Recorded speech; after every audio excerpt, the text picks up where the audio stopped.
Pero adicional a ello, ¿no? El distintivo particular de este día es celebrar también algo precioso, como es celebrar a los padres, ¿no? Esta labor solemne, sacrificada, negada, incomprendida a veces, y como no tantas veces no valorada, ¿no? La labor de la paternidad. Así que a cada uno de los papás que nos acompañan en esta mañana, delante del Señor, a cada uno de ustedes, feliz día, ¿no? Feliz día del Padre. Luego vamos a tener algunos detalles también, no queríamos no hacerlo, ¿no? Porque el día de la madre es un reventón, hermano, un rompirraja. Y con los padres queríamos tener uno que otro detalle. Sabemos que no es igual, hermanos, que realmente culturalmente hay marcadas diferencias. Es lo que menos importa, ¿no? El solo poder abrazar a nuestros papás, orar por ellos y tener gestos, ¿no?, de cariño en particular, ya es pues un regalo delante del Señor. Amén.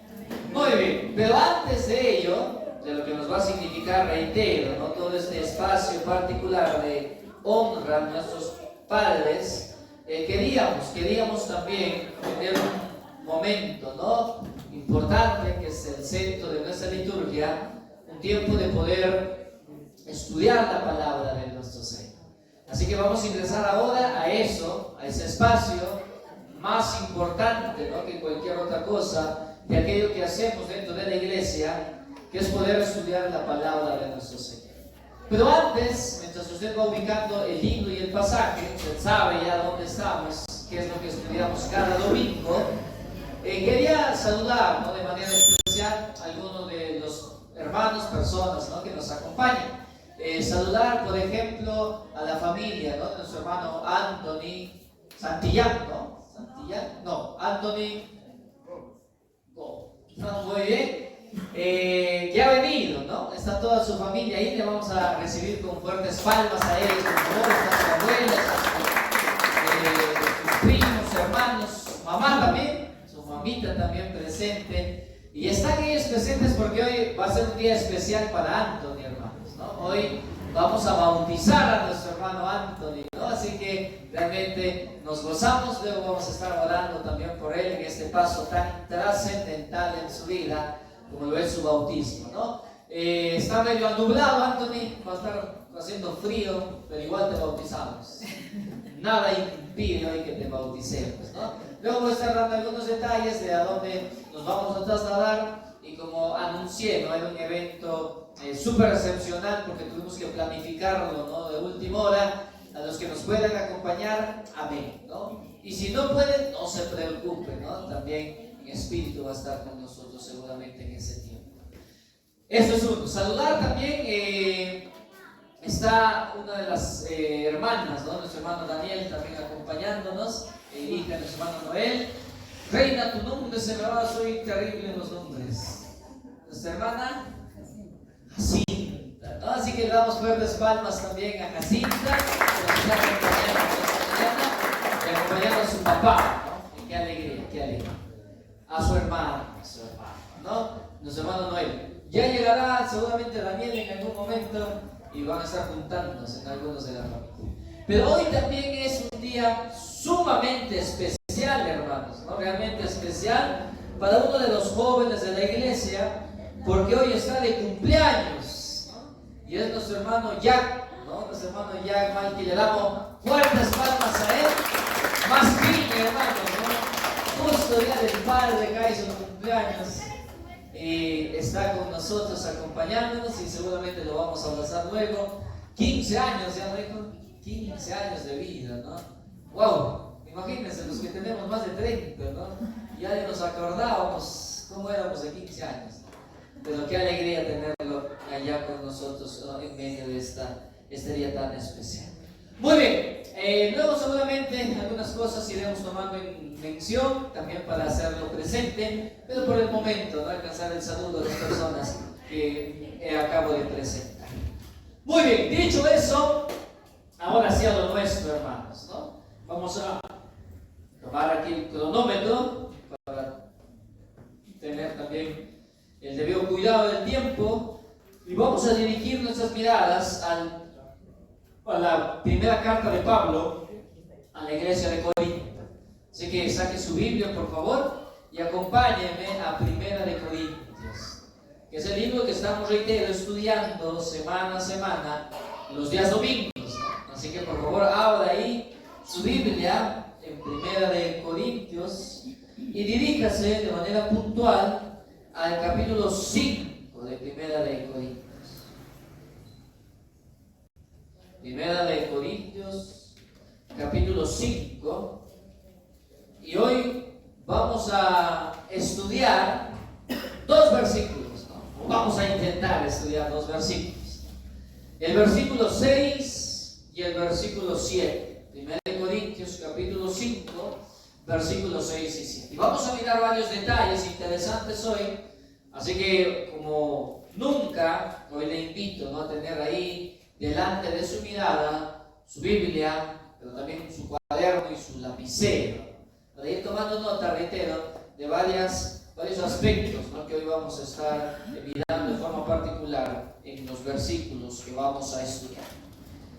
¿Lo tienen? Amén. 1 Corintios, capítulo 5, 6 y 7. ¿Lo tiene? Amén. Excelente. Escribe así. El apóstol Pablo dice: no es buena vuestra jactancia. ¿No sabéis que un poco de levadura leuda toda la masa? Limpiaos pues de la vieja levadura, para que seáis nueva masa, sin levadura como sois, porque nuestra Pascua, que es Cristo, ya fue sacrificada por nosotros. Oremos al Señor. Dios Santo, gracias por esta mañana. Y gracias, Señor, porque nos permites ahora adentrarnos a estos preciosos pasajes, Señor. Y el anhelo, el de siempre, que nos hables por medio de ellos y que ilumines nuestro entendimiento por medio de ellos, Señor. Gracias te damos por todo tu favor, bondad y misericordia, y por el desafío, Señor, que nos va a significar la interpretación de estos versículos, pero sobre todo que estos desciendan de nuestra mente a lo profundo del corazón. Te lo pedimos así, y en tu nombre oramos así, Señor Jesucristo, Rey nuestro, Señor nuestro, Redentor. Amén. Amén. Amén. Contexto rápidamente, ¿no? Permítame reconstruir el contexto para que tenga ahí en presencia lo que está ocurriendo ahí.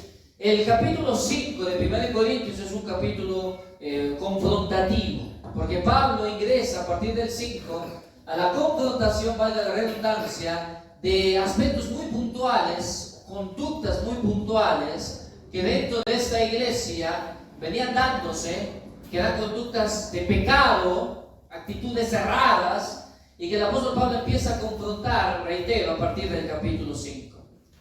Es así que en el capítulo 5, el primer pecado, la primera conducta de pecado que el apóstol comienza a confrontar, es una conducta, es un pecado de índole sexual, pecado sexual.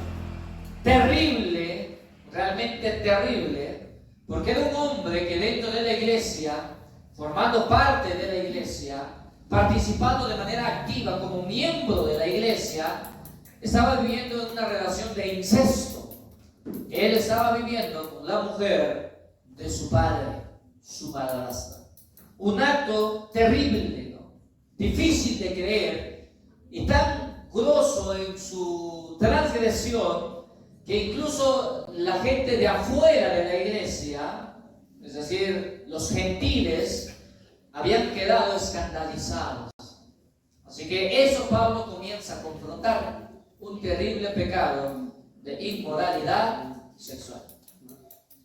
Pablo, en los versículos anteriores, al versículo 6 y 7, que hoy vamos a mirar juntos, en los versículos anteriores, Pablo va a entregar la sentencia a esta conducta. Es así que habíamos dividido el capítulo 5 en 3 puntos. Primer punto, descripción de la conducta de inmoralidad. Y el segundo punto, juicio, ¿no?, contra la conducta de la inmoralidad. Es así que en los versículos anteriores Pablo va a establecer qué es lo que debía de hacerse con este hombre.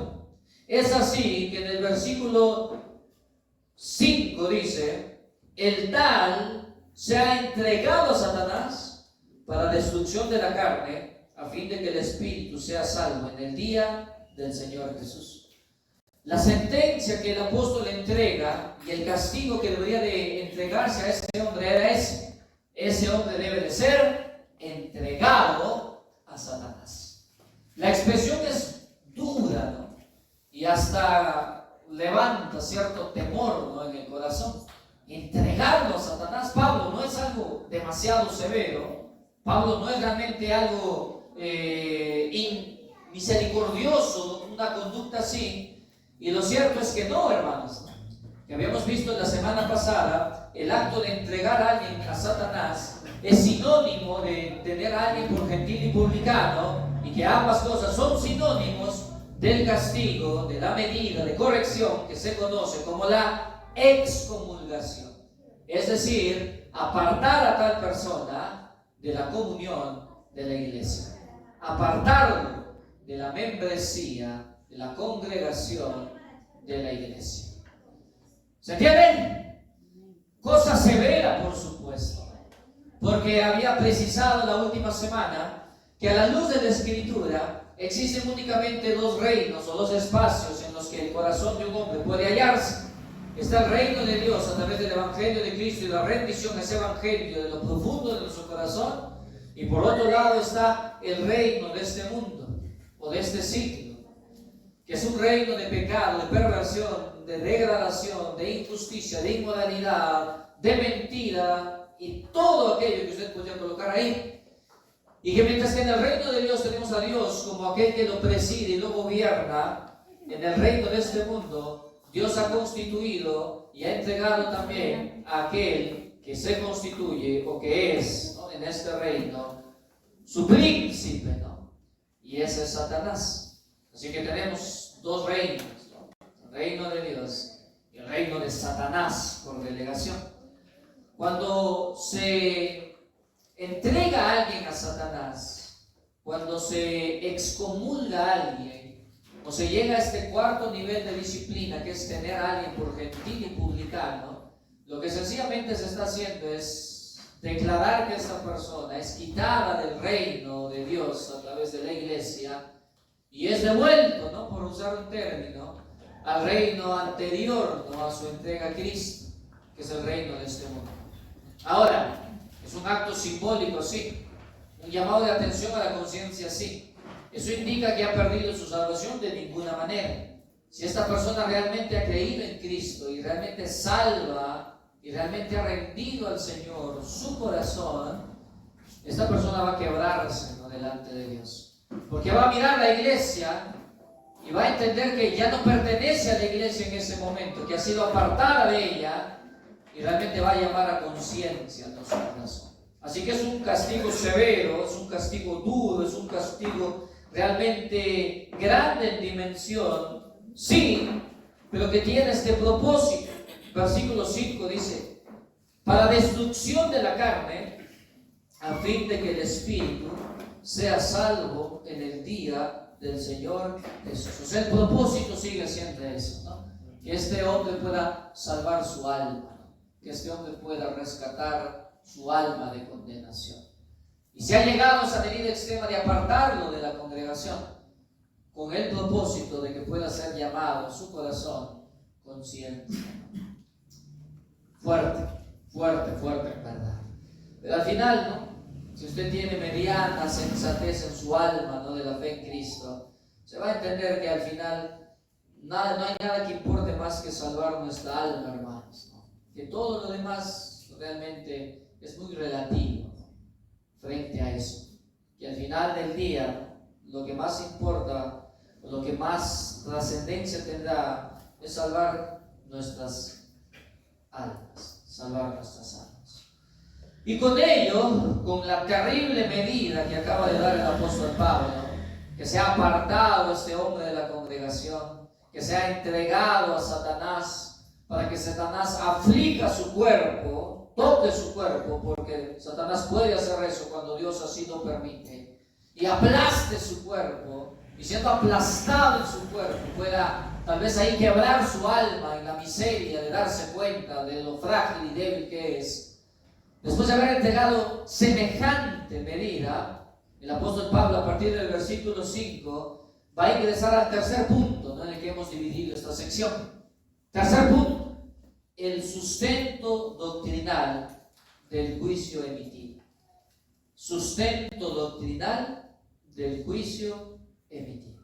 Pero antes, vamos a despertarnos un poco, hermanos. Ya, mire a su hermano que está al costado, acérquese con amor, despiértelo, porque no pocos, hermanos, ahí me preocupa, no pocos me están abandonando, ¿no?, en esta parte primera recién del sermón.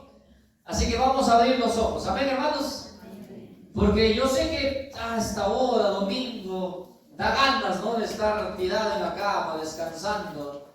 Y seguramente se merece ese descanso después de una semana ardua e intensa. Seguramente que sí. Pero no olvide, por favor, que si usted ha venido a la iglesia, este es el momento más importante.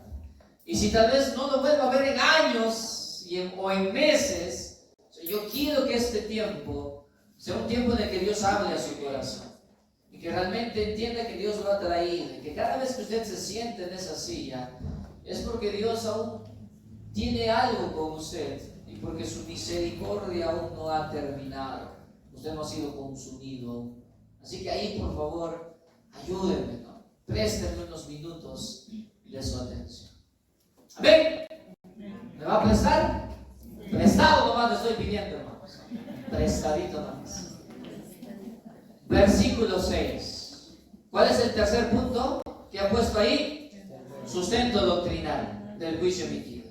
Versículo 6, Pablo escribe: no es buena vuestra jactancia. ¿No sabéis que un poco de levadura leuda toda la masa?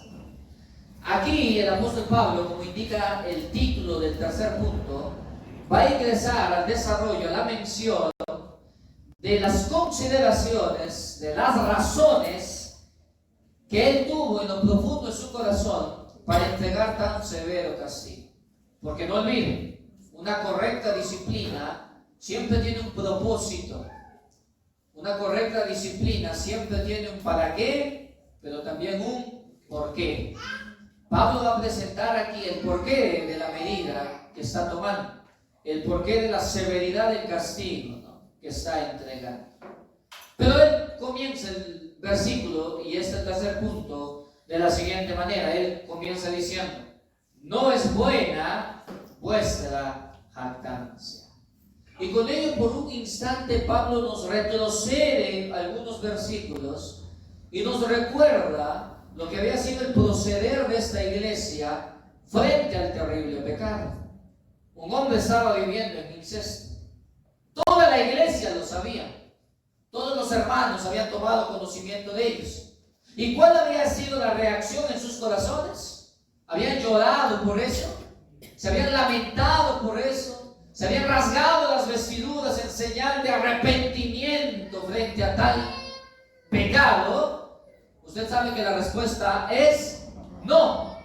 Que lejos de dolerse por el pecado, ellos se habían llenado de orgullo. Que la reacción de ellos frente a este terrible pecado había sido llenarse de orgullo. Y en su momento eso realmente nos llamó la atención, porque uno espera que cuando alguien hace algo malo, lo primero que haga pues sea dolerse y arrepentirse y decir: wow, ¿qué he hecho? Realmente es malo lo que he hecho, realmente es terrible lo que estoy haciendo, en lo profundo de mi corazón me duelo, perdóname. Pero esta iglesia no hizo eso, hermanos. Esta iglesia se llenó de orgullo, un orgullo que se entiende tal vez como la reacción de ellos mirando el pecado y diciendo: bueno, no es tan malo. Nosotros somos una iglesia tan misericordiosa, ¿no? Nosotros estamos en un nivel espiritual tan alto que no hay que hacer caso de esas cosas. No es tan malo, no es tan grave, hay que dejarlo pasar, hay que perdonarle, no hay que decirle nada. Además está con nosotros. Eso es orgullo. Y esa fue la reacción de esta iglesia. Pero Pablo aquí utiliza otra palabra también. Él dice que ellos reaccionaron con jactancia. Y la palabra jactancia ahí en el idioma original es la palabra kauchema. Kauchema. que literalmente significa jactancia, cauchema, gloriarse a sí mismo, alabarse a sí mismo por algo. Y uno mira eso y dice, ¿realmente ellos reaccionaron así frente al pecado? ¿Realmente empezaron a alabarse, a gloriarse en medio de una situación tan asquerosa, tan vil, tan perversa? Y la respuesta es sí. Juan Calvino, comentando esto, el teólogo, el gran Juan Calvino, señala lo siguiente y dice, esta iglesia estaba orgullosa, como si viviera en alguna época de oro, cuando en la realidad estaban rodeados de vergüenza y de deshonor. Fin de la cita. ¿Qué nos dice Calvino? Que el orgullo, que la cauchema de ellos era probablemente de considerarse que estaban viviendo una época excepcional como iglesia, que estaban viviendo un momento de oro como iglesia, y que en el orgullo de sus corazones estaban negando la vergüenza y el pecado y la miseria en la que se encontraban. Ellos no tenían nada de qué gloriarse, hermanos, y mucho de qué avergonzarse, y mucho de qué dolerse de su pecado, del pecado terrible que estaban permitiendo en medio de su congregación.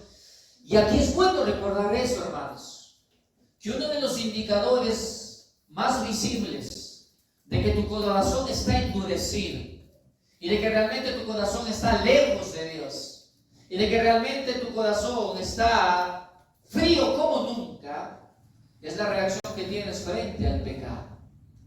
Porque una de las cosas más terribles que le puede ocurrir a una persona es llegar a un punto tal en la dureza de su corazón que puede hacer cosas atroces, viles, perversas, sucias y no sentir nada y no dolerse en nada y creer realmente en el orgullo de su alma, ¿no? Que está bien, que está bien. Y tú te acercas y le preguntas, ¿cómo estás? Y ella te dice bien. Y lo peor es que sabiendo esa mentira, un corazón orgulloso puede llegar al punto de creer que realmente está bien, de creer su propia mentira. Estoy bien, estoy tranquilo, pero no estás viviendo eso, no estás pecando de esa manera. ¿Cómo puedes estar bien? No hay nada de qué gloriarse en el pecado, hermanos. No hay nada de qué jactarse cuando uno está viviendo el pecado. Pero esta iglesia lo estaba haciendo, ¿no? Lo estaba haciendo. Y Pablo tiene que decirles de forma directa y clara, no es buena vuestra jactancia. Que es como si les dijera, ¿no? Lo que han hecho no es motivo de orgullo. Miren lo que están trayendo como consecuencia a sus vidas. Nada bueno. Porque el pecado no trae consecuencias buenas, hermanos. Usted puede no estar de acuerdo con Dios. Usted puede realmente negarse incluso a creer de su existencia. Usted puede cuestionar sus métodos. Usted puede realmente incomodarse con su palabra y buscar rechazarla, ¿no? en medio de su vida. Pero hay algo que usted no puede hacer, hermano y amigo. No puede usted evitar que el pecado que dé lugar en su vida traiga desgracia a su corazón. Eso no puede evitarlo. Nada bueno trae el pecado como consecuencia. Nada bueno. Y Pablo dice, no es buena vuestra jactancia, porque no hay nada bueno en el pecado. Porque nunca el pecado traerá un fruto de provecho. Porque el pecado va a traer angustia a su corazón. Porque el pecado no le va a dejar dormir. Porque el pecado va a robarle su paz. Porque el pecado va a afligir su conciencia. Porque el pecado va a sumergirlo en un estado de presión, de estrés, de dolor insoportable. Porque eso hace el pecado, hermanos. No es bueno. No trae nada bueno. Y Pablo les dice, no es buena vuestra jactancia. Y agrega, versículo 6, ¿no sabéis que un poco de levadura leuda toda la masa? Pablo introduce ahí o coloca ahí una pregunta retórica, una pregunta que él da por sentado, su respuesta es obvia, ¿no? La pregunta es, ¿no sabéis que un poco de levadura leuda toda la masa? Y se le está preguntando a oyentes, judíos en gran parte, y gentiles, que ya habían sido de alguna otra manera acercados a las tradiciones o costumbres judías, y estas personas a la pregunta tenían una sola respuesta. Claro, Pablo, lo sabemos, un poco de levadura leuda toda la masa. Lo entendían, era sencillo para ellos. Pero ¿qué para nosotros, hermanos? ¿Es una frase sencilla de entender? No. Así que lo que vamos a hacer ahora es trasladarnos a la cultura de la frase. ¿Y por qué es que era tan obvia la respuesta para la audiencia de Pablo, la iglesia de Corinto? Para empezar, usted tiene que entender qué es la levadura. No usamos ese término nosotros, ¿no? Pero ¿qué es la levadura? Bueno, la levadura o fermento, ese es otro de sus términos, tal vez más común a nosotros. La levadura o fermento es una especie de hongo, un tipo de hongo vivo. O sea, eso es la levadura, su concepto, ¿no? Técnico, es un hongo vivo. Pero que tiene la particularidad, la levadura, de ser un agente leudante.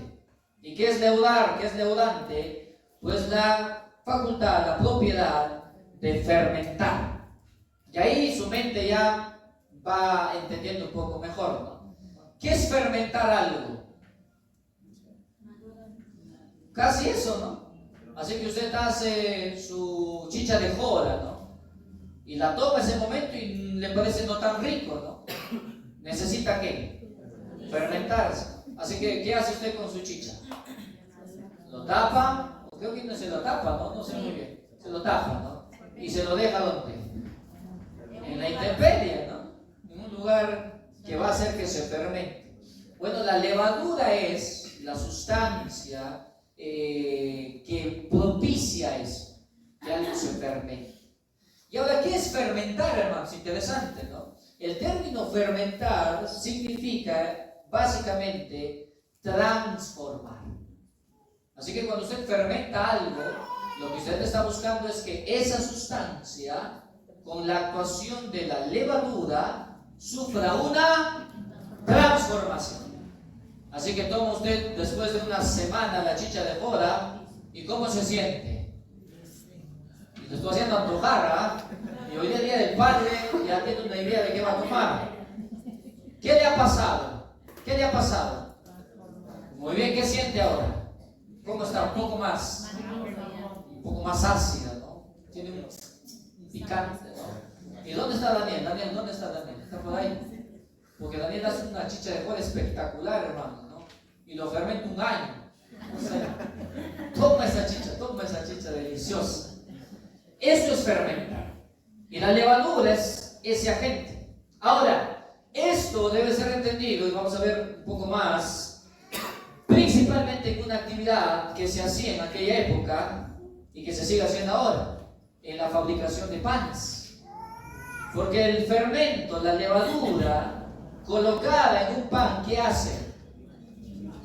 Que se hinche, que se transforme. Este hongo libera gases dentro, es un proceso químico interesante, y el pan que estaba así, toma cuerpo, se hincha, se hace más grande. Ahora, en la cultura judía, las mujeres judías acostumbraban este proceso a hacer de manera muy cotidiana.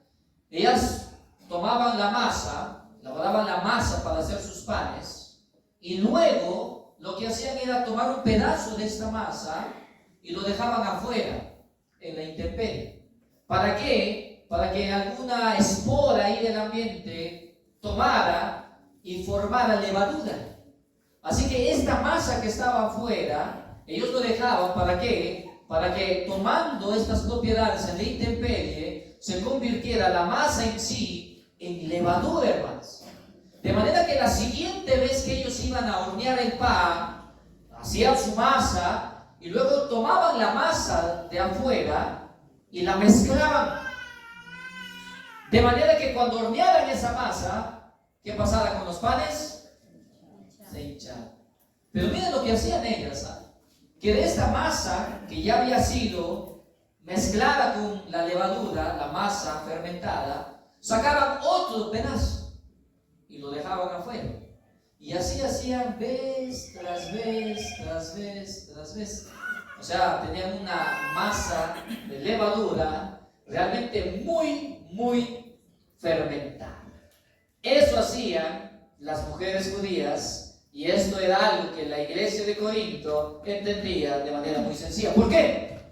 Porque cuando tú tomabas esta masa fermentada y la mezclabas con la masa que acabamos de preparar para hacer tu pan, ¿era afectada la masa, hermanos, o no? Claro. Tomabas un pedacito nada más y podía afectar a toda la masa. Así que la pregunta de Pablo es obvia, ¿no? ¿Acaso no saben que un poco de levadura fermenta, afecta toda la masa? ¿Y qué dirían ellos? ¿Cuál es la respuesta? Sí, Pablo, ¿cómo no vamos a saber eso? Un poco de esta levadura puede afectar toda la masa. Ahora, siguiente aspecto a considerar. ¿Pablo está hablando en un sentido literal o espiritual? ¿Literal o espiritual?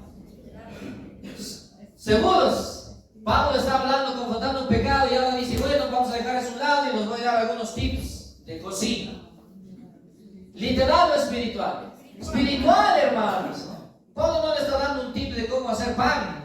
Eso no le interesaba a Pablo. Ellos sabían hacer pan.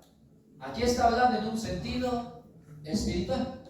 Y ahí viene el aspecto importante en la interpretación de este pasaje. Espiritualmente hablando, ¿qué simboliza la levadura, hermanos? Y ya se hace sencillo, ¿no? Porque ¿qué es la levadura? Es esa masa fermentada. Ahí afuera está pura, limpia o contaminada. Contaminada. El proceso de fermentación es en esencia un proceso de contaminación intencional, hermanos. Así que la levadura aquí, como figura espiritual que Pablo está empleando a la luz de la Escritura, es un símbolo de corrupción. Es una figura de degeneración. Es echar a perder algo. Esto es la levadura en la Biblia. Sinónimo de corrupción, de degeneración, de echar a perder algo. La levadura es lo opuesto a la pureza, a la santidad. Aquí está Dios y su santidad, aquí está el mundo y su levadura. Y por eso es que el Señor varias veces usa esa figura, la levadura de los fariseos, va a decir en un momento, ¿no? La levadura de uno mismo, tu propia levadura. ¿De qué está hablando ahí? De contaminación, de corrupción, de transgresión, de degeneración. La Biblia presenta así a la levadura. Levíticos capítulo 2, versículo 11. Déjame darle un par de pasajes ahí. Levíticos capítulo 2, versículo 11. ¿Lo tienen? Dice, ninguna ofrenda, aquí está, no se preocupe, aquí está. Ninguna ofrenda que ofreciereis a Jehová será con levadura, porque de ninguna cosa leuda, fermentada, ni de ninguna miel se ha de quemar ofrenda a Jehová. Cuando vayas a entregar tu ofrenda a Dios, que no tenga levadura. ¿Por qué? Porque la levadura es símbolo de ¿qué? Contaminación, de corrupción, de impureza. Un Dios santo podrá tolerar impureza delante de sus ojos. No, hermanos. Un Dios santo podrá tolerar algo contaminado, algo sucio delante de sus ojos. No. Así que dice ahí la ley de Dios: no traigas ofrenda contaminada a Él. Éxodo capítulo 12, versículo 15. Éxodo capítulo 12, versículo 15 dice: 7 días comeréis panes sin levadura. Una fiesta interesante. Y así el primer día haréis, que no haya levadura en vuestras casas, porque cualquiera que comiere leudado desde el primer día hasta el séptimo día, ¿qué dice? Será, ¿qué significa eso? Será muerto. Será muerto, hermanos. Y noten aquí cómo la cosa se hace aún más intensa. No solo es, no traigas ofrenda con levadura, no lo hagas, sino que acá dice, no tengas levadura en tu casa. Porque el judío acostumbraba a fermentar otras cosas también, como el vino. Así que dice el mandato que en estos 7 días, y luego vamos a ver un poco de estos 7 días de la fiesta de los panes sin levadura, ellos no podían tener en su casa nada contaminado, hermanos. Pero no lo voy a comer, Pablo. Moisés, no voy a comer eso, no voy a tomar ese vino, no. Pero Dios exigía que ni siquiera hubiera la presencia de eso en sus casas. Y si ocurría eso, ¿qué decía la ley? Sea cortado, sea muerto. ¿Qué nos dice eso, hermanos? ¿Qué nos dice eso? ¿Qué nos muestra eso? Que nuestro Dios es un Dios santo, hermanos. Que Él no tolera ni siquiera una pizca, ni siquiera el olor, ni siquiera la presencia lejana de la inmundicia, de la contaminación delante de sus ojos. Amén, hermanos. Amén. Mira que está a su costado, porque algunos se me están yendo, hermanos, ya me estoy preocupando, ¿verdad? Mira que está a tu costado y diles, Dios, dile, no tolera levadura, dile. Ni un poquito, ni una pizca. Él no tolera eso. Amén. Amén, hermanos. El énfasis de estos pasajes es que cuando yo me acerco a Dios y cuando yo estoy delante de la presencia de Dios, yo debo de cuidarme de contaminación. Yo debo de cuidar de que haya impureza en mi corazón. Que la demanda del Señor siempre será esa: un corazón sin contaminación, sin impureza, sin transgresión. Eso es la levadura, hermanos. De manera que cuando, y vuelva su mente a Corinto, cuando Pablo dice, ¿acaso no sabéis que un poco de levadura leuda toda la masa? Él está hablando en un sentido espiritual. Y lo que les está diciendo es que ellos, que están tolerando a este hombre y tolerando este terrible pecado, están haciendo algo completamente desquiciado espiritualmente. Porque ellos están ahí teniendo en medio de la congregación un pedazo horrendo, terrible de levadura. Ellos están permitiendo en medio de ellos a un hombre que ha cometido un terrible pecado y nadie le está diciendo nada, y nadie le está señalando nada, y nadie está confrontándole nada, y todos están tranquilos, y todos están amén, aleluya, gloria a Dios, cantando, alzando sus manos, derramando lágrimas, y nadie le está diciendo nada a ese hombre. Y Pablo les dice, ¿qué cosa tienen en la cabeza? ¿Acaso no saben que un poco de levadura puede malograr toda la masa? Eso mismo, hermanos. Ese hombre está trayendo contaminación a todo el cuerpo de Cristo. De manera que lo que se debía de hacer con él era quitarlo. Porque el principio de Dios sigue siendo ese, amado hermano. Cuando uno se acerca a la presencia de Dios, cuando uno quiere realmente acercar su corazón a Él, uno tiene que entender que hay una sola forma de hacerlo, y es acercarse con un corazón libre de contaminación. Amén, hermanos. Que usted no se acerca a Dios con un corazón limpio, o mejor no se acerque, hermanos. Mejor quédese viviendo como está viviendo. Quédese teniendo esa vida doble. Tranquilo. Pero si usted quiere acercarse a Dios, esa es la única manera de hacerlo, hermanos. Porque usted puede ser este hombre que dice: oh, yo soy tan bueno, un hombre muy bueno, yo trato con mucho cuidado a mis hijos, nunca les ha faltado nada, yo soy un hombre muy honrado en el trabajo, yo soy un hombre muy cuidadoso de sus padres, yo soy un hombre que en el trabajo, olvídate, soy íntegro, no pasó nada, pero tengo mi amante. ¿Dios miraría a un hombre así como un hombre correcto ante sus ojos, hermanos?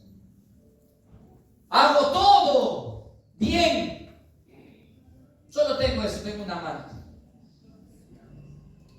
¿Serviría de algo, hermanos, delante del Señor un hombre así? No. Y yo podría, hermanos, aquí ponerme y predicar, ¿no?, con toda la pasión de mi corazón, y al final soltar una grosería. ¿Usted consideraría todo lo que he dicho como algo valioso en su corazón? No. Una sola grosería, hermanos, podría malograr todo un sermón entregado con pasión. ¿Qué le estoy diciendo, hermano? Que la única forma de acercarse a Dios y Dios considere acepto su corazón en su presencia es acercarse con un corazón santo, con una vida purificada. Y es algo que realmente se ha constituido en una batalla tan intensa en nuestros tiempos. Y yo, con el dolor de mi alma, tengo que aceptar la realidad de que la iglesia de nuestros tiempos es probablemente la iglesia más débil en la historia de la iglesia. Porque como en ningún momento la iglesia ha ingresado en un espacio de comodidad, de tranquilidad, y que ha empujado a que los hermanos de este tiempo crean que realmente no tienen que santificar todas las áreas de su vida, y que pueden abrazar a Dios con una parte de su corazón, y con la otra parte pueden seguir viviendo las cosas que les traen deleite, ¿no?, a sus vidas y a sus corazones. Hace poco escuché de un hermano, ¿no?, que había publicado, ¿no?, había hecho una publicación en el Facebook, ¿no?, de un día especial, y había acompañado a su publicación una salsa mundana, ¿no?, una música, una salsa mundana, mundanaza, de un autor completamente pagano y perverso, ¿no? Y se le acercaron al hermano, ¿no?, y le dijeron: hermano, usted no puede hacer eso. Usted no solo es un miembro de la iglesia, sino que usted tiene una participación en la iglesia. Usted es alguien que sirve, que se pone adelante a veces, ¿no?, a dirigir el servicio. Usted no puede hacer eso. ¿Y sabe lo que hizo el hermano? Él se molestó. Y él dijo: no tiene nada de malo eso. ¿A quién le molesta eso? Eso no tiene nada de malo, eso no tiene nada de indebido, ¿no? Y saben qué, hermanos, a nosotros no nos puede molestar. Y un pastor puede pasar eso, pero Dios no, hermanos. Dios requiere y demanda pureza absoluta. Y si usted tiene un problema con eso, usted tiene un problema con Dios, hermanos. Porque un creyente cuida lo que dice, un creyente cuida lo que mira, un creyente cuida lo que escucha, un creyente cuida lo que ve, un creyente cuida dónde va, un creyente cuida con quiénes se junta, un creyente cuida cada aspecto de su vida, hermanos. ¿Por qué? Porque él entiende que no hay otra forma de acercarse a Dios, hermanos, que usted no se acerca a Dios con una vida santificada en cada área de su vida, con una vida limpia en cada área de su vida, o mejor, no se acerque a Dios. Porque si usted se acerca a Dios así, diciéndole: ¿sabes qué, Dios? Yo tengo esto, pero no tiene nada de malo, yo sé que tú eres bueno, yo sé que a ti no te importa. Tú te acercas a un Dios vivo, hermanos, que en algún momento va a tomar cuentas sobre tu actitud, sobre la actitud que estás teniendo, sobre la irreverencia que tienes delante de Él, sobre el descuido que tienes. ¿Tú crees que no vas a dar cuenta a Dios, hermano? ¿Tú crees que no tiene importancia eso? No tienes idea. Un poco de levadura, hermanos, puede leudar toda la masa.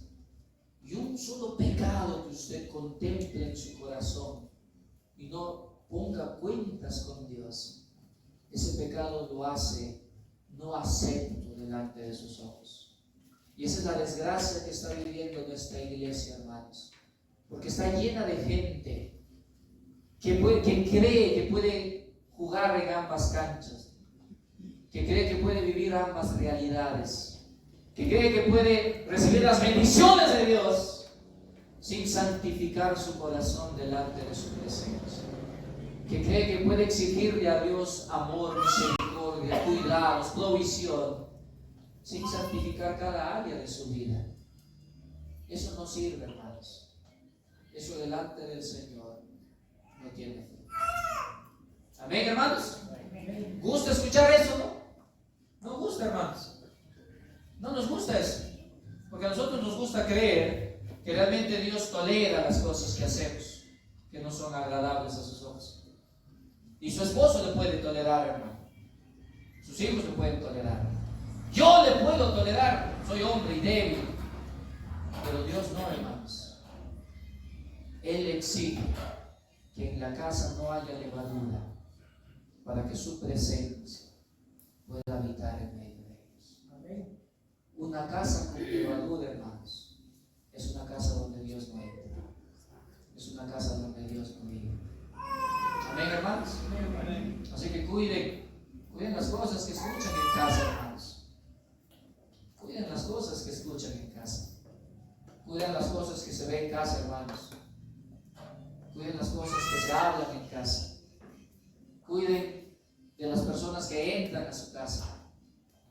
Cuiden, hermanos. Porque realmente al final es un asunto entre usted y Dios, hermanos. Y al final usted va a dar cuenta a Dios.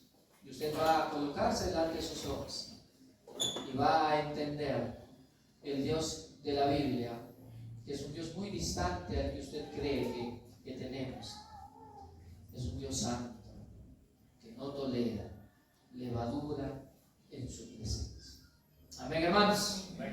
Examine su corazón. Porque si usted encuentra una conducta, un pecado, por pequeño que sea, que no está siendo confrontado en el Señor no mira con agrado su vida. Tiene con usted juicio. Versículo 7. Y vamos a hacer un esfuerzo, en este último versículo, un esfuerzo. ¿Ya? Versículo 7. Dice el versículo 7. Así que, por cierto, es ya una falta en vosotros. Perdón, versículo 7. Limpiaos pues de la vieja levadura, para que seáis nueva masa, sin levadura como sois, porque nuestra Pascua, que es Cristo, ya fue sacrificada por nosotros. Uno mira esa expresión y de inmediato tiene que trasladarse una vez más al Nuevo Testamento, porque a la figura de la levadura, que ya hemos mirado, Pablo introduce la figura de la Pascua y nos muestra de que ambas figuras tienen muchísima relación. Así que vamos a refrescar rápidamente la Pascua. ¿Dónde nace la Pascua, hermanos? En Éxodo. Gracias, Raúl. ¿En qué suceso puntualmente? ¿Usted recuerda la historia? Después de Jacob, ¿viene quién? Los hijos de Jacob. José, llegando a ser autoridad de Egipto. Y cómo es que en el tiempo de hambruna, todas las tribus, ¿no?, la descendencia de Jacob, se trasladan a Egipto. Un propósito bueno, soportar la hambruna, ¿no?, y ser atendidos. Pero con el pasar de los años, el pueblo judío ingresa a un estado ¿de qué? De esclavitud. Se hacen esclavos de los egipcios. De manera que, llegado un momento, Dios determina que ha llegado el tiempo de que ese pueblo sea liberado. Y de entre la multitud de judíos, escoge a uno, ¿no?, el menos indicado tal vez, ¿no? ¿Escoge a quién? A Moisés. Un hombre que no podía hablar bien, un hombre que tenía un pasado aterrador, ¿no?, en su vida, y Dios lo escoge a él. Así que Moisés es comisionado para ir a interceder delante del faraón y deje ir a su pueblo. ¿El faraón hace caso? No. Así que Dios empieza a través de Moisés a entregar vestigios de portento, ¿no? Milagros sorprendentes, que conocemos nosotros como el relato de las plagas de Egipto. Así que uno tras uno empieza Dios a través de Moisés a mostrarle, ¿no?, su poder, a quebrar el corazón del faraón. Y viene una plaga, y vienen las langostas, y vienen las ranas, y viene el agua convertida en sangre, y viene. Pero el faraón quiebra su corazón, no lo hace. Hasta que llega la última, hermanos, la más severa. ¿Cuál fue esa última? La muerte de los primogénitos. Es decir, que muriera de cada familia el hijo varón, el mayor. Si usted tiene un hijo varón mayor, olvídese. Sería insoportable siquiera pensar en algo así. Pero Dios determinó eso. Pero había algo importante ahí, ¿no? Y es de que Dios iba a cobrar la vida de todos los primogénitos varones, sí, pero menos de quienes. ¿De quienes no podía cobrar la vida? De los judíos, porque eran su pueblo. Así que lo que Dios determina aquella noche en el que el ángel de la muerte dice iba a descender sobre la nación egipcia, lo que Dios determina es que cada familia judía matara un cordero, sacrificara un cordero, y que tomando luego la sangre del cordero sacrificado, pintaran, ¿no?, los dinteles y pintaran los muros, los soportes, ¿no?, de las puertas, los postes de las puertas. Así que eso hicieron los judíos. Tomaron la sangre del cordero que mataron y con su sangre pintaron los postes y el dintel, ¿no?, de la puerta. De manera que dice la Escritura, cuando el ángel de muerte vino en la noche, al mirar, ¿no?, las puertas de ellos, de los judíos pintadas con esta sangre, pasó a la otra puerta. Y la palabra pasar es la palabra pesaj, que se traduce como Pascua. Así que la Pascua no es sino la celebración de que aquella noche, ¿no?, el ángel de la muerte pasó por ellos y no se quedó en medio de ellos. Ese día fue instaurada la Pascua, hermanos. La celebración de la Pascua es la celebración del sacrificio del cordero que les permitió a ellos ser salvados de la muerte. Hasta ahí, ¿se entiende? Ahora, ¿qué relación tiene esto con la levadura? Pues el suceso siguiente. Cuando muere el primogénito de Ramsés II, del faraón, cuando muere su primogénito, su corazón se quiebra, hermanos, se destroza. Y en ese primer arrebato de su corazón compungido, ¿qué dice? Váyanse, Moisés, vete. Así que lo siguiente que ocurre es que Dios le ordena a Moisés que de inmediato ellos se retiren, se vayan de ahí. Y uno de los detalles históricos que queda marcado ahí, que luego vemos ahora en Pablo, tiene un simbolismo maravilloso, es de que como no había mucho tiempo, ellos tenían que alistar su comida, pero ya no había tiempo. Tenían que alistar sus panes y ya no había tiempo. Así que, ¿qué tuvieron que hacer? Tuvieron que amasar sus panes sin levadura, porque ellos acostumbraban a hacerlo y no estaba mal hacerlo, hermanos, porque era bueno y provechoso para ellos tener panes grandes. Así que no hubo tiempo.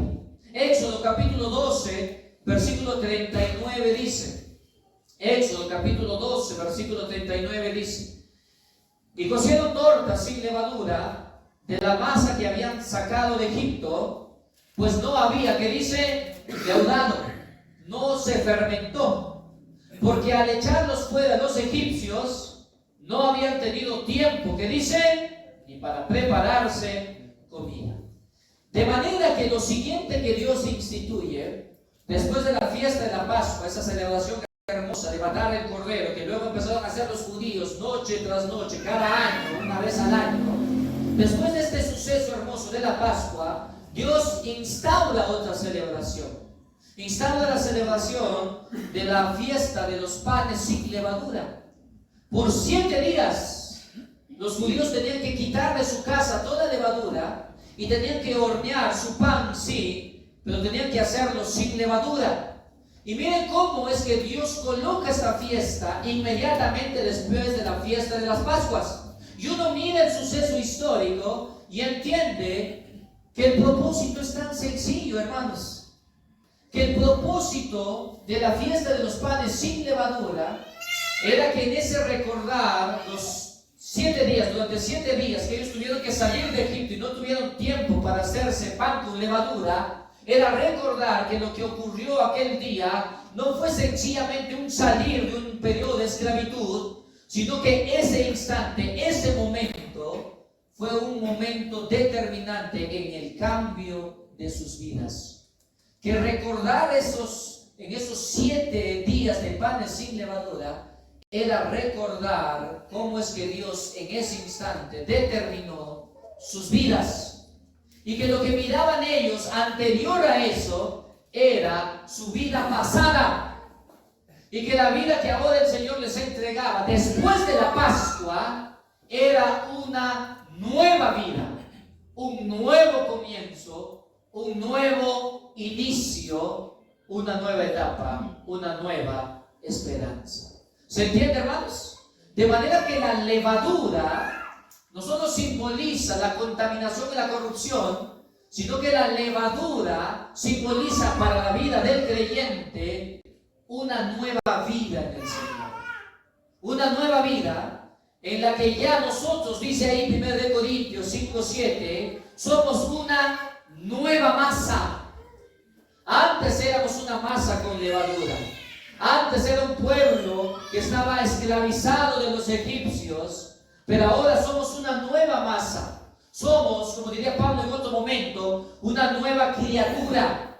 De manera que cuando Pablo dice, ahí en el versículo 7, limpiaos pues de la vieja levadura, él está mostrándonos, hermanos, en este simbolismo maravilloso, de que realmente aquellos que hemos abrazado la cruz de Cristo, veremos marcadas en nuestras vidas de manera clara y directa un antes y un después. Que así como Israel fue liberado de Egipto gracias al Cordero Pascual, dejando la levadura atrás, así nosotros somos liberados de la muerte y de la esclavitud del pecado gracias a nuestro propio Cordero, que es Cristo, y dejando atrás nuestras vidas de suciedad y de miseria. Esto es lo que Pablo está señalando aquí. Hermanos, un poco de levadura contamina toda la masa. Este hombre que ustedes toleran en medio de su congregación, este hombre trae inmundicia a su iglesia, trae deshonra a su congregación. Tiene que quitarlo. ¿Por qué? Porque, amados hermanos, nosotros ya no somos masa con levadura. Porque nosotros ya no somos masa contaminada. Porque nosotros ya no somos masa que pueda tolerar esa inmundicia. No, somos nueva masa. Somos masa que ha sido santificada, que ha sido lavada, que ha sido redimida en la sangre preciosa de nuestro Cordero. Porque así como ellos tuvieron a su Cordero, así tenemos nosotros uno más grande que cualquier otro, incomparable a cualquier otra persona que haya pisado esta tierra. De manera que lo que hizo Cristo en la cruz, derramando su sangre por nosotros, tiene ese propósito, hermanos. Que así como este Cordero en el Antiguo Testamento determinó lo que iba a ser una nueva etapa en medio de este pueblo, el pueblo de Israel, así la sangre de Jesucristo, cuando llega a nuestras vidas, cuando llega a nuestros corazones, cuando llega a nuestras mentes, hermanos, esa sangre tiene que hacer lo mismo y hace lo mismo. Quita de nosotros levadura. De manera que si yo miro mi vida ahora, hermanos, yo veo en mi vida la misma vida y veo los mismos pecados y veo las mismas conductas y no tengo problemas en escuchar música mundana y no tengo problemas en seguir vistiéndome con deshonra, con indecoro, y no tengo problemas en seguir hablando groserías, y no tengo problemas en seguir mirando pornografía, Y no tengo problemas en seguir teniendo lenguaje, ¿no?, sugestivo con otras mujeres. Si yo no tengo problema con nada de eso, yo no he entendido el Evangelio, hermanos. Y yo no, tal vez en mi vida, he recibido la sangre de Cristo, hermanos. Porque Pablo dice, limpiaos pues. Y eso solo hace la sangre de Cristo, hermanos. Y si usted puede venir a la iglesia y seguir viviendo como vivía antes, hermano, yo no sé a quién ha conocido, pero a Cristo no. Porque Cristo nos hace nueva masa, hermanos. Una masa no contaminada, una masa no fermentada. ¿Amén, hermanos? Usted tiene que entender eso. Porque la iglesia ahora se está llenando de gente con levadura, hermanos, que no le interesa siquiera tener conciencia de eso. Y que cada vez sus conciencias se endurecen más y más y más y más. Y llega un punto donde, verdad, hermanos, y eso llena de tanta tristeza mi corazón, ¿no?, creen que pueden adorar a Dios como el mundo lo hace. Creen que pueden alabar a Dios manteniendo las tradiciones de este mundo, las costumbres de este mundo. Y creen que a Dios no le interesa eso, ¿no? No, a Dios no le interesa cómo se lo alabe, sino que se lo alabe. Eso no es cierto, hermanos.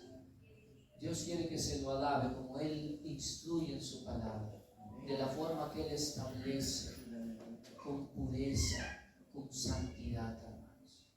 Y si usted está con nosotros en esta iglesia, le vamos a tener que decir eso. Y tal vez usted se va a molestar y se va a incomodar. Y tal vez le vamos a tener que preguntar por qué música escucha, por qué cosas mira, por su lenguaje, por sus reacciones. Y tal vez se va a incomodar, hermano y hermana. Y tal vez en algún momento usted va a querer irse, simplemente. Y yo le voy a decir amén, hermano. Le voy a abrazar y le voy a amar. Pero no podemos decirle otra cosa a usted, hermano, hermana. Dios exige absoluta santidad, hermanos. Que cada área de su vida sea purificada. Y hay un pasaje ahí hermoso en Efesios, donde el apóstol Pablo dice que tenemos que buscar que habite Cristo en nosotros. Y ayer el pastor en una clase hacía un estudio del término kata, que es penetrar, y que era la figura, ¿no?, de un hogar a quien tú le decías que pase, pero pasaba no solo a la sala, sino que pasaba a cada cuarto. Era la autoridad de entregarle a alguien la opción de que entre y tome posesión de toda la casa. Eso es lo que Cristo exige, hermanos. Que yo abra mi corazón y que le diga al Señor: Señor, toma control de cada área de mi vida, de lo que ven mis ojos, de lo que dicen mis labios, de lo que escucho, de lo que pienso, de lo que siento, de a dónde voy, de cada cosa que hago. Eso es lo que el Señor exige, hermanos. Y si usted no abre las puertas de todo el hogar de su corazón y cree que Cristo se va a contentar con entrar a la sala de su vida, esa no es la vida en Cristo, hermanos. Eso no tiene fruto delante del Señor. ¿Amén? Amén. Está a tiempo todavía, ¿no?, de entregarle al Señor cada parte de su corazón. Porque tal vez usted crea, ¿no?, que puede engañar a sus padres. Y sabe, se puede engañar a los padres. Es fácil. Y puede engañar a sus pastores, ¿no? Se puede engañar a los pastores, hermanos. Más fácil todavía, ¿no?, que lo primero. Pero a Dios no se le puede engañar, hermanos. A Él no se le puede ocultar.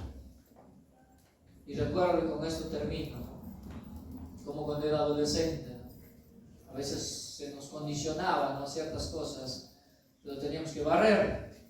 Así que nos decían: si quieren esto, barran siquiera, ¿no? Esa frase siempre me recuerda. Siquiera barran, ¿no?, que ni eso hacíamos. Así que nos poníamos a barrer, ¿no? Y nosotros vivíamos en un lugar donde había bastante tierra, hermanos. Así que barríamos, si la tierra era inmensa, un montón. Y ya estábamos apurados, ¿no?, por salir a jugar. Así que acostumbrábamos pues juntar toda la tierra y lo metíamos debajo del sillón. Seguro varios han hecho eso. Así que lo metíamos ahí, hermanos, con cuidado, ¿no? Y a veces yo me pongo a pensar, ¿no?, que demorábamos más haciendo eso, hermano. Que era más fácil meterlo al recogedor y botarlo, ¿no? Pero estábamos ahí. Porque metíamos, y yo me acuerdo que luego me alejaba, ¿no?, para ver si todavía se miraba algo, ¿no? Y me daba cuenta que todavía se miraba algo, entonces iba y más al fondo lo metía. Y nuevamente retrocedía, y así estaba como 10 minutos, hermano, viendo si mi basura estaba bien escondida. Y nos íbamos, ¿no? Y nos íbamos. Y recuerdo, ¿no?, que cuando... Yo sé que mi mamá sabía eso, ¿no? Yo sé que se daba cuenta, ¿no? Y no estaba tan molesta, le parecía gracioso seguramente. Pero yo me recuerdo que las veces en las que mi mamá se estaba renegando, ella iba, ¿y qué hacía? Sacaba eso. ¡Ah! Cuando estaba bien molesta, ¿no? Y nos mostraba y nos sonaba. Yo me ponía a pensar en eso, hermanos, ¿no?, que a veces somos tan ingenuos de creer que podemos hacer eso con Dios, hermanos. De que realmente podemos hacer eso con Dios.